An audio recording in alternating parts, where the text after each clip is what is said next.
সকাল সকাল কোথাও যখন বের হতে হয় তখন আমার মাথায় কিন্তু একটাই টেনশন কাজ করে, সেইটা হলো যে আমার বাড়ি ঝাড়ু মোছা যেন হয়ে যায় আর মন্দিরে যেন ঠাকুর পুজোটা যেন হয়ে যায়।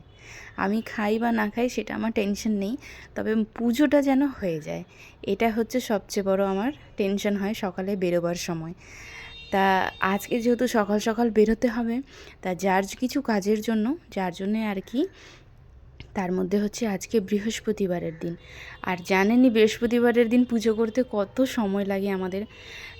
তারপরে হচ্ছে পাঁচালি পড়তে হয়, ঘট বসানো, অনেক সময়, আমার তো প্রায় 1 ঘন্টা লেগেই যায় পুজো করতে। তা তাও আমি সকালবেলা উঠেছি, ভাবলাম যতই হাজার কষ্ট হোক আমি পুজোটা দিয়ে ঘরের কাজটা করেই বেরোবো। রান্না না হয় পরে এসে করাই যায় হালকা পাতলা। তা সকালে উঠেছি 7টায়, উঠে হচ্ছে ঘর ঝাড়ু দিয়ে সমস্ত ঠিক করে স্নান করে ঠাকুর পুজোটা দিয়ে দিয়েছি। তারপরে আমরা বেরিয়েছিলাম দুইজন, প্রায় আধ ঘন্টা মতন সময় লাগছিল, কাজটা হয়ে গেছে আমাদের।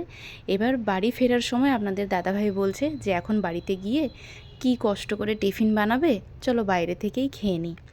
তা এই দোকান হচ্ছে বহু পুরনো দোকান, জানেন, আজকের দোকান নয়, কিন্তু দেখেই তো বোঝা যাচ্ছে ছোটোখাটো দোকান, কিন্তু এখানে এক একটা মিষ্টির দাম হচ্ছে এখনও 5 টাকা 10 টাকা এরকম, আর একেবারে ফ্রেশ, কিন্তু বাসি নয়।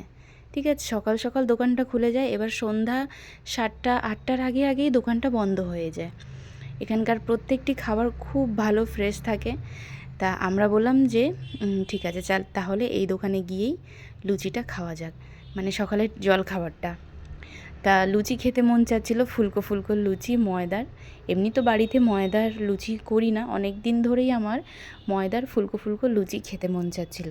তা আপনাদের দাদাভাই বলল তাহলে চলো, কষ্ট করে আর রান্না করতে হবে না, টিফিন বানাতে হবে না, খেয়ে আসো, এসে রেস্ট নিবা, তারপরে আরামসে রান্না বান্না করবা। লুচি খাওয়ার আগে সবসময় ভাবি যে একবারে 6-7টা তো খেয়ে নিতে পারবো, কিন্তু বিশ্বাস করুন যখনই খেতে বসি 3টার বেশি আর বাড়িতেও খাওয়া হয় না আর বাইরেও খাওয়া হয় না।